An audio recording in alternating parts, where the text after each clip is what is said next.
Minha gente, como é que vocês estão? Tudo bem? Tomara que sim. Vamos falar sobre um tema sensível. Vamos falar sobre um tabu, né? Que quase ninguém gosta de falar sobre. Vamos falar sobre a homossexualidade e a fé cristã. Um tema espinhoso, não é? O que eu vou fazer aqui é dar um testemunho de vida, não é? E além de colocar, além de dar o meu testemunho de vida, eu gostaria de dar meu ponto de vista como um estudante da Bíblia desde os meus 12 anos de idade. Então, sei lá se vai mais de 20 anos estudando a Bíblia Sagrada. E, e é isso. Vamos lá. Na verdade, não tem 20 anos. Tem menos. Eu tava colocando minha idade pra lá de quarentão. Tá, vamos lá falar sobre o cristão e a homossexualidade. Começando pela minha experiência. Eu me converti à fé aos 11 anos de idade. E não foi meu pai nem minha mãe que me levou para a igreja, né? Geralmente esse é o caminho e todo mundo vai por influência do pai ou por influência da mãe. Não foi meu caso. Eu me converti sem meu pai e sem minha mãe serem cristãos, serem evangélicos. E foi uma decisão de fé muito consciente e eu dediquei toda a minha vida a essa fé. E aí, já para os 12, 13 anos, eu já estava pregando nos púlpitos, né? Falando de Jesus. E muito precocemente, era chamado de pregador mirim. E assim foi minha vida. E não me arrependo, né? De ter dedicado a minha vida a isso. O que é que eu me arrependo?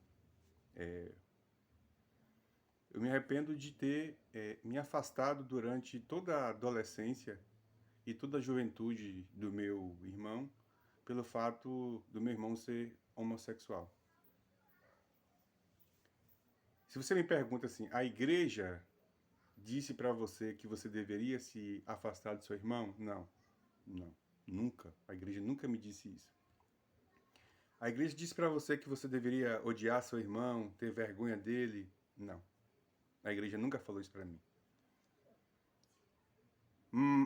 Mas o modo como a homossexualidade, ela, em modo geral, é tratado dentro do meio evangélico, né? Automaticamente faz com que você tenha certos sentimentos pelas pessoas que são homossexuais. E foi o que aconteceu comigo. Eu tinha uma mágoa do meu irmão por ele ser quem ele é. E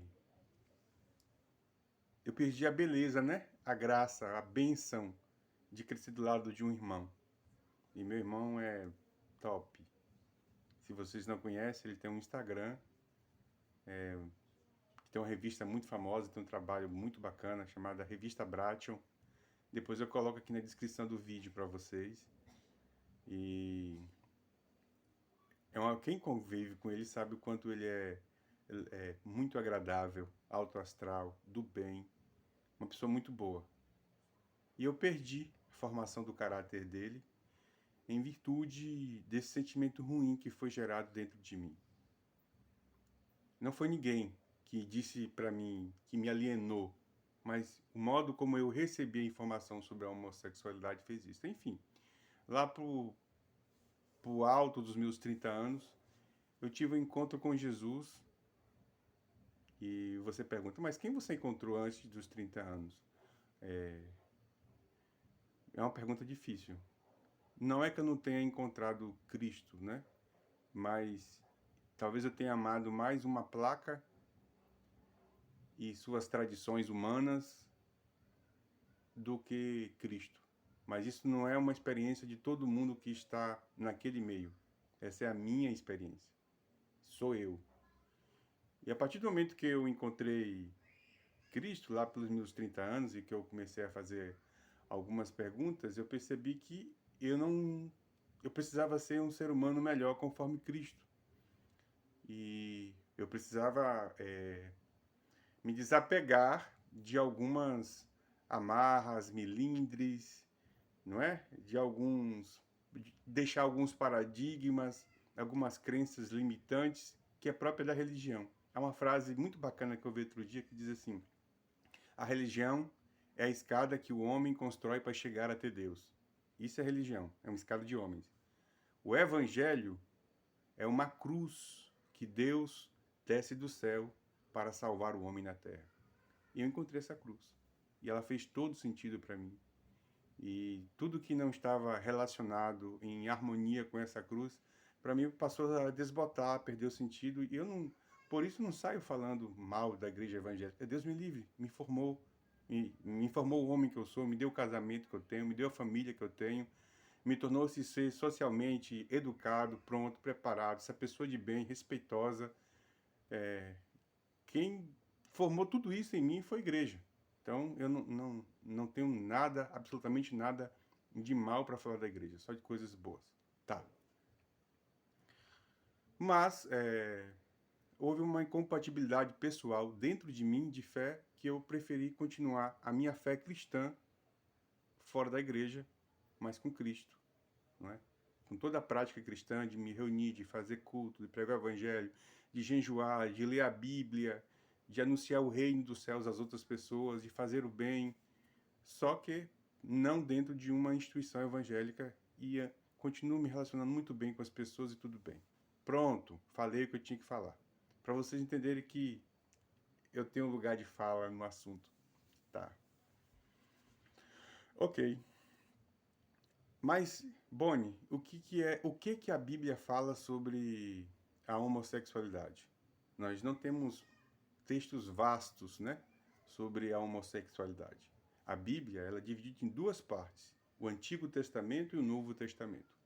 O que é que nós temos no Antigo Testamento? Nós temos no Levítico, que fala que o homem que se deita com o homem é abominação ao Senhor, e nós temos em Deuteronômio, que diz que a mulher que veste roupa de homem, ou vice-versa, o homem que veste a roupa de mulher, é abominação perante o Senhor. Tá bom. Depois a gente vai ter 3 textos no Novo Testamento. Nos Evangelhos de Jesus, o que é que Jesus disse sobre a homossexualidade? Nada. Havia gays na época de Jesus? Havia. Jesus conviveu com eles? Conviveu. O que Cristo disse? Nada. E eu vou dizer porque ele não disse nada no meu modo de entender, lá para frente do vídeo. O apóstolo Paulo tem 2 textos que falam sobre isso.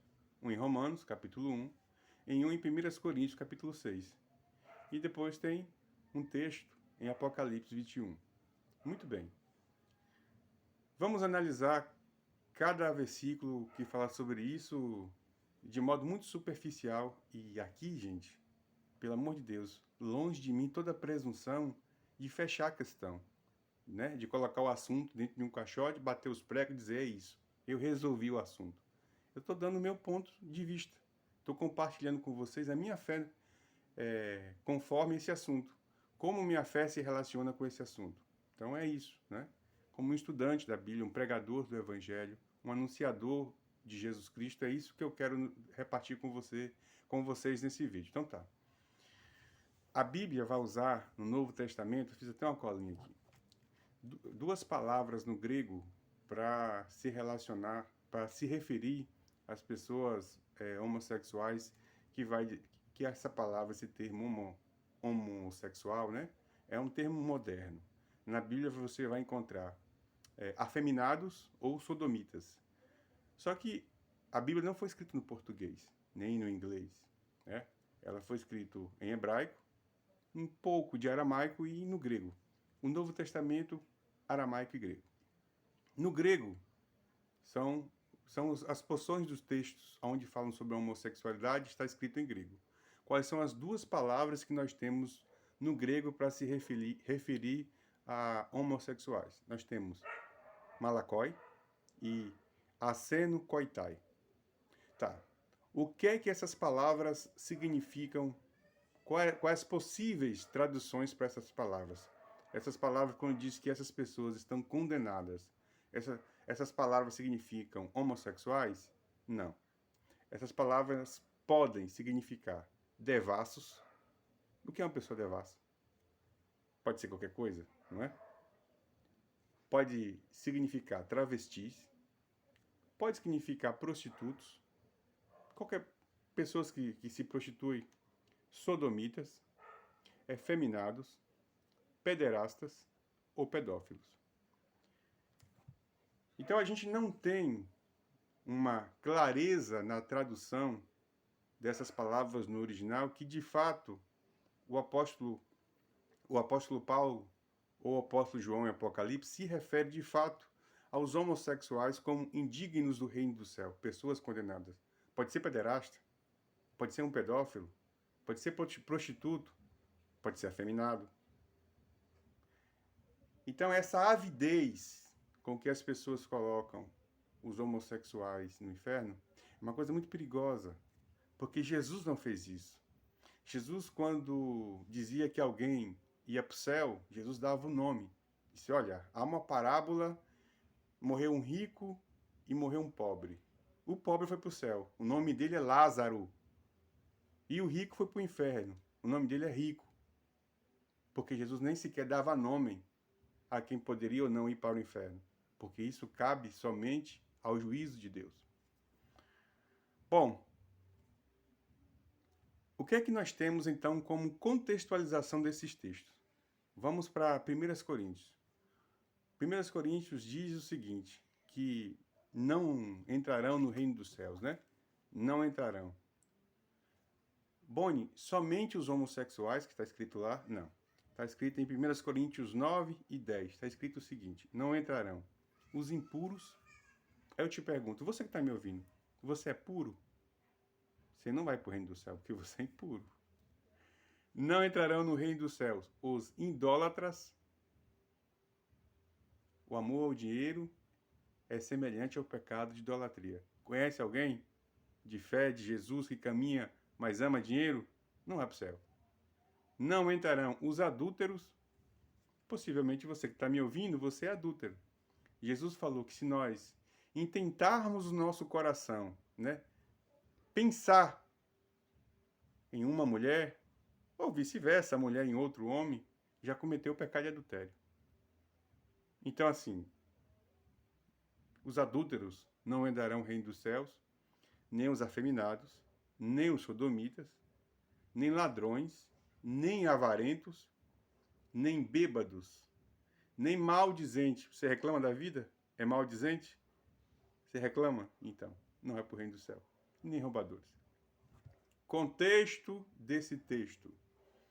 O apóstolo Paulo estava dizendo, olha, eu fiquei sabendo que vocês estão tendo demandas, brigas, litígio entre vocês, e vocês estão levando a pessoas para julgarem as demandas de vocês. Nossa, vocês brigando entre vocês, irmãos, que coisa feia. Vocês não podem fazer isso. Ah, e outra coisa, vocês estão levando para que pessoas injustas, pessoas que são ímpias, que não têm a mesma fé, o mesmo caráter cristão que vocês, julguem vocês. Que absurdo! Pessoas que não são dignas do reino dos céus. E aí o apóstolo Paulo vai dizer que o perfil de pessoas que cometem esse tipo de pecado não herdarão o reino do céu. Não é um ataque à homossexualidade, é um ataque ao modo vil de se viver a vida. Segundo texto, Romanos capítulo 1. Paulo fala que, olha, é abominação o homem deixar o uso natural do homem e se deitar com outro homem, e a mulher também. E ele diz que as pessoas que praticam essas coisas não herdarão o reino do céu. Só que se a gente pegar todo o texto de Romanos 1, Paulo não está fazendo uma condenação direto aos homossexuais. Paulo está fazendo uma condenação ao modo vil de viver da sociedade romana daquela época. E Paulo vai descrever todo tipo de avidez, todo tipo de pecado, de erro, inclusive esse, em que em cultos a deuses pagãos, o casal ia para esse templo e lá o homem ficava com outro homem e a mulher ficava com uma outra mulher, porque era culturalmente, a forma cultural, a forma religiosa com qual eles faziam essa promiscuidade em culto àqueles deuses pagãos daquela época. E Paulo estava fazendo a condenação desse modo vil, desse modo feio, esse modo promíscuo de se viver a vida. Então, assim, não era um ataque ao homem que tinha homossexualidade, ou à mulher que tinha homossexualidade, mas era quem? Casado, hétero, fazia isso simplesmente pela promiscuidade, ou pelo paganismo, ou pela idolatria de se relacionar assim com Deus que pediu uma coisa tão horrível e ridícula como essa. E nós temos o texto de Apocalipse, não é? Que diz que ficarão de fora aí, fala, vamos dizer, a descrição da raça humana. Os cães, os feiticeiros, os idólatras, os avarentos, os mentirosos. Quem não mente? Então, está dizendo que todo aquele gênero, todas as pessoas que cometem aquilo ali, ficarão do reino do céu. Em uma outra característica, em um daqueles adjetivos, eu vou estar enquadrado e você também vai estar enquadrado.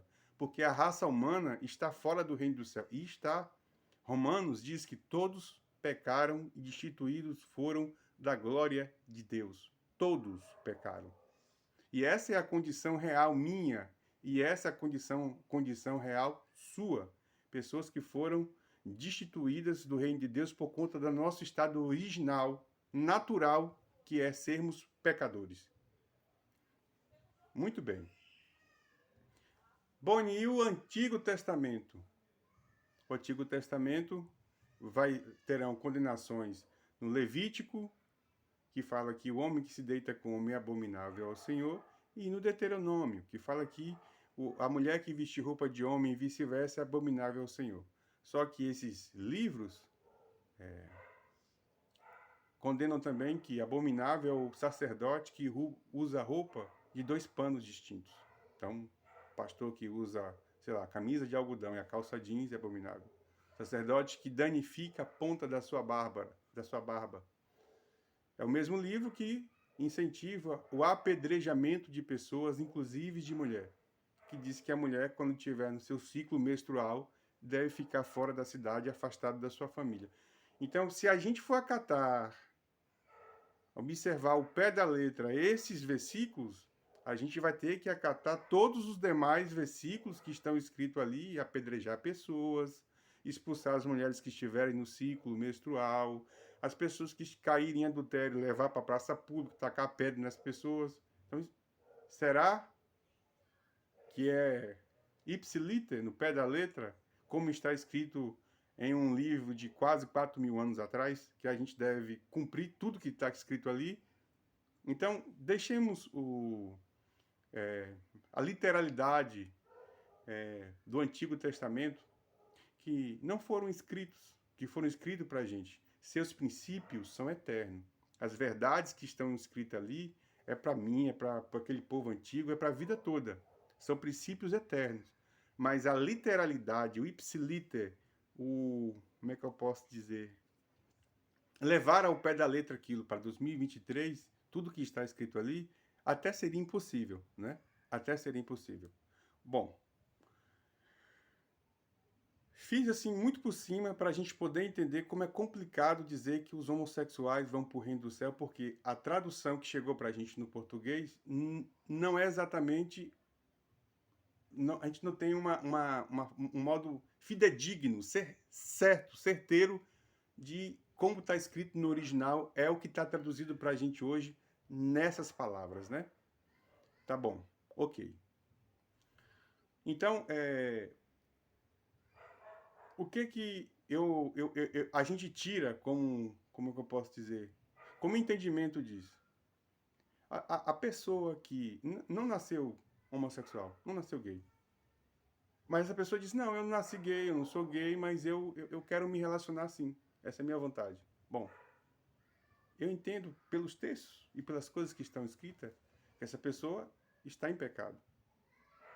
Porque essa pessoa está querendo viver praticar o ato sexual desta forma, contrário ao natural, simplesmente por lascívia, simplesmente pelo hedonismo, simplesmente pelo prazer indiscriminado, simplesmente pelo modo vil de se viver a vida. Essa pessoa, de fato, vive uma vida de pecado. Tá.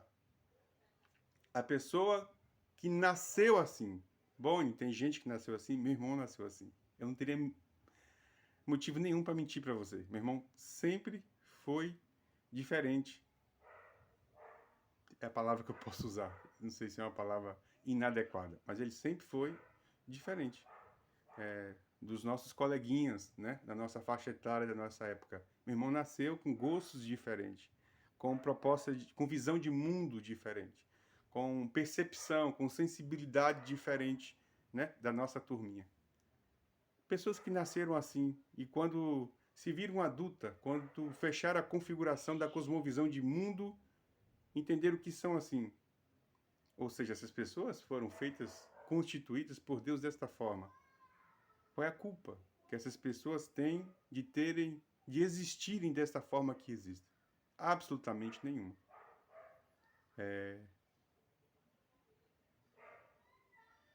A essas pessoas eu não vejo como ter nenhum tipo de imputação de pecado, porque elas não fazem isso pela promiscuidade, elas não fazem isso pela lascívia, pelo desejo de pecar, pela prostituição, pelo hedonismo.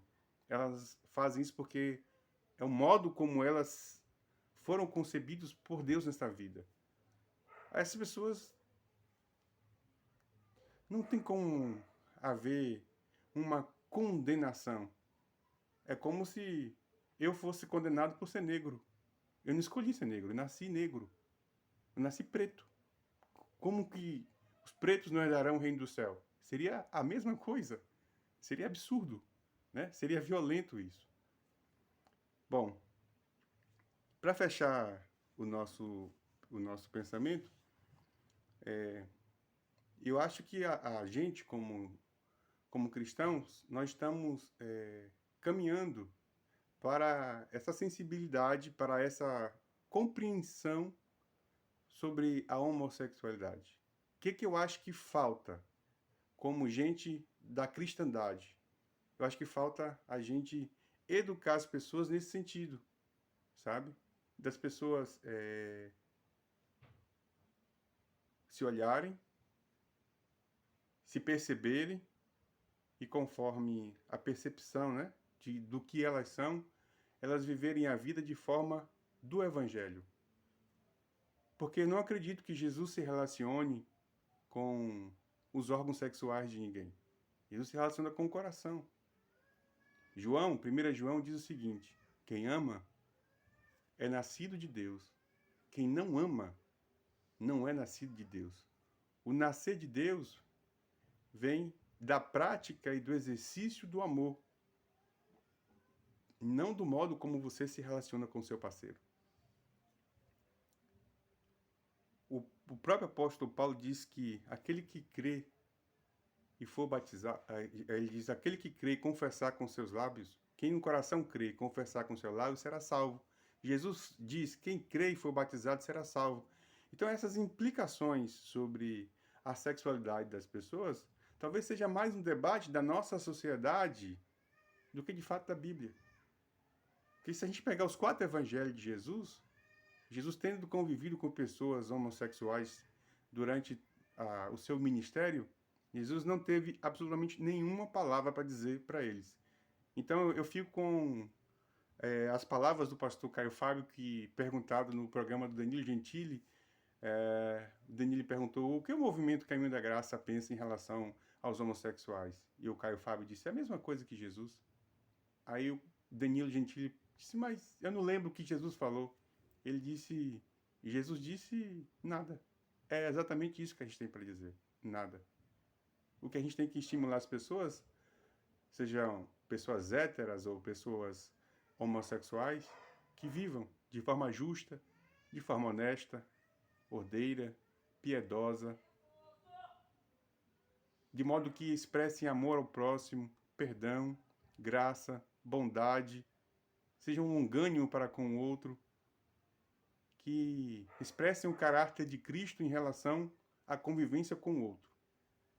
Porque os 2 mandamentos, que diz que devemos amar a Deus acima de todas as coisas e devemos amar o próximo como a nós mesmos, o único modo de você amar a Deus é amando o seu próximo, porque Deus escolheu ser amado no outro. Então, estar no céu ou não estar no céu não é uma condição sobre a prática da sua sexualidade. É anterior a isso. É uma condição de como o seu coração está posto na sua interação com o outro. Então, se você for promíscuo, se você viver uma vida hedonista, se você quiser sexo pelo sexo, sem querer se relacionar com a pessoa, sem respeitar o seu corpo, que é o templo do Espírito Santo, não importa se você é hétero, não importa se você é homossexual. Você está condenando sua alma ao inferno.